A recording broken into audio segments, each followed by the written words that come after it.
Pizzette al taglio e focacce da 15 anni, vendute Sì. in via Ismirionis, Giuseppe Sanneris, 3 lustri di attività nella strada principale del Rione. A oggi, se ce ne sono, quali sono le criticità? Beh, le criticità un pochettino sono questa pista ciclabile un po' fatta a tratteggio, che non è sicura né che per il ciclista né per il passante, perché tante volte li vedo passare in mezzo alla strada. Allora non c'è una regola precisa se gli automobilisti devono passare nella pista ciclabile o i ciclisti devono passare nella pista ciclabile. Quella è la prima cosa. Hanno creato qualche parcheggio, però nello stesso momento ne hanno tolto molti altri. Molti clienti mi dicono che a volte non riescono a fermarsi per il troppo traffico, perché prima bene o male ti fermavi un attimo in doppia fila, entravi, ti prendevi il caffè, la pizzetta, il giornale, e oggi con me, oggi questo è diventato una cosa impossibile.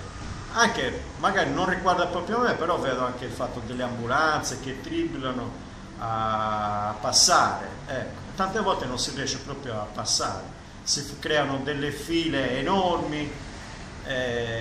Niente, tutto lì. Lei in 15 anni ha servito pizzette, focacce, vaschette di patate fritte a tantissime persone. Soprattutto studenti, perché questa è zona universitaria.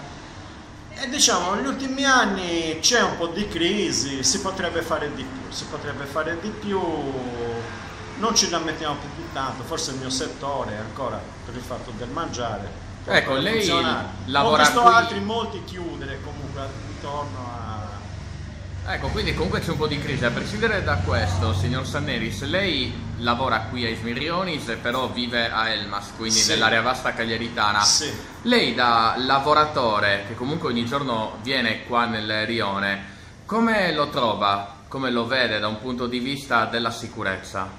Della sicurezza ultimamente stanno succedendo molte rapine.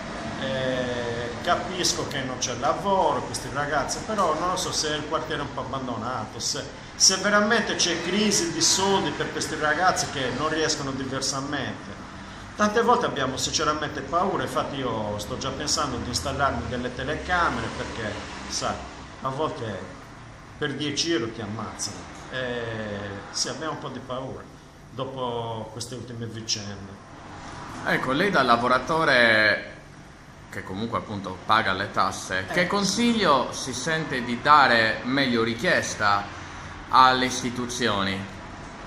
Ma innanzitutto cercare di stabilizzare questa pista ciclabile, cercare di aumentare i parcheggi, non so, io una la eliminerei in modo da creare un po', almeno un attimo di sosta per chi fa il commercio veloce, diciamo. Tutto lì.